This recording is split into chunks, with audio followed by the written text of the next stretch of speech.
हटानी होगी, शहर से अवैध मस्जिदें हटानी होगी, प्रवासियों का संरक्षण बंद होगा, शिमला को बांग्लादेश बनने से बचाना होगा,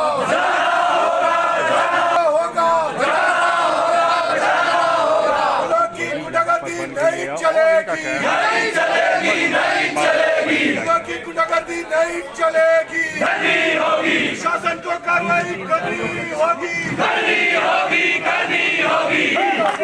लड़ाई है, आगे बड़ी लड़ाई है, लड़ाई है, आगे बड़ी लड़ाई है,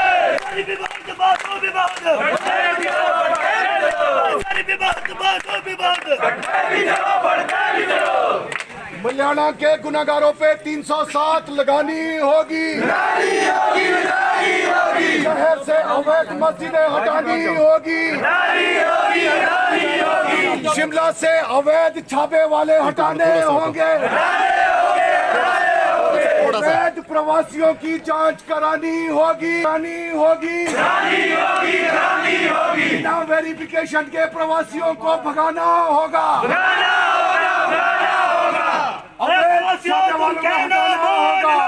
रहा है ये मामला मस्जिद या मंदिर या अन्य धार्मिक स्थल का भी नहीं है, ये लीगल और इलीगल की बात है, सीधी बात है।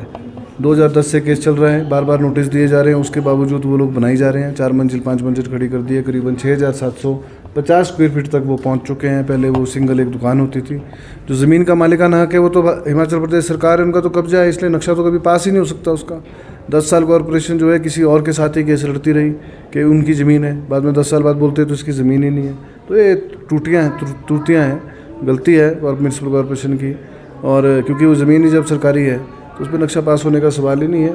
और अगर अवैध बनाया है, आज विधानसभा में भी क्वेश्चन इसका उठा है, माननीय मुख्यमंत्री से भी सारे संगठन मिले हैं और मुख्यमंत्री ने पूरा विश्वास दिलाया है कि इस पर जल्द ही सख्त एक्शन लिया जाएगा। जहाँ तक तहबाजारियों की बात है, हमने बोला है कि उसको कानून आना चाहिए कि हिमाचली बोनाफाइड को जो है तहबाजारी का लाइसेंस मिले।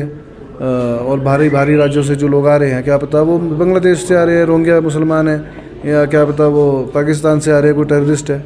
सीधी बात है, तो ये बड़ी सोच विचार वाली बात है। और उनकी प्रॉपर मैं समझता हूँ एक इंक्वायरी होनी चाहिए उनका।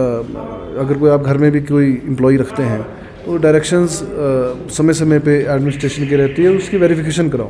तो इनकी भी पुलिस वेरिफिकेशन जो है इनके संबंधित स्टेट या इनके जहाँ भी रहते हैं वहाँ से रहनी चाहिए।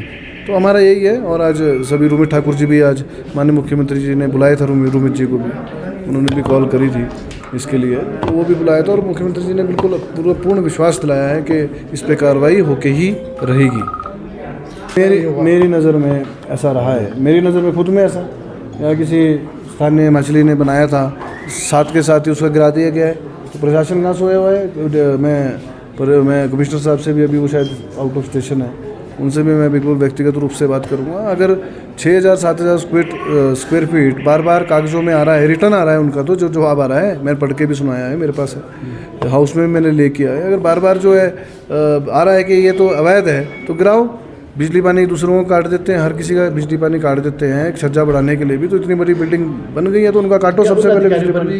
देखिए, अधिकारियों पर तो कार्रवाई जो इसमें सम्मिलित पाया जाएगा, मैं व्यक्तिगत रूप से देखूंगा कि उन अधिकारियों के ऊपर जो है, जो उनको बचाएगा, उनके ऊपर कार्रवाई करेंगे। मुख्यमंत्री जी ने उनको बुलाया था, जो संगठन को भी बुलाया था। रूमित जी मिले हैं आज मुख्यमंत्री से, मुख्यमंत्री जी ने बहुत समय दिया उनको, आराम से उनकी बात भी सुनी है और उनको बिल्कुल विश्वास दिलाया है, आश्वासन नहीं, बिल्कुल विश्वास दिलाया है कि उसके ऊपर कार्रवाई होगी।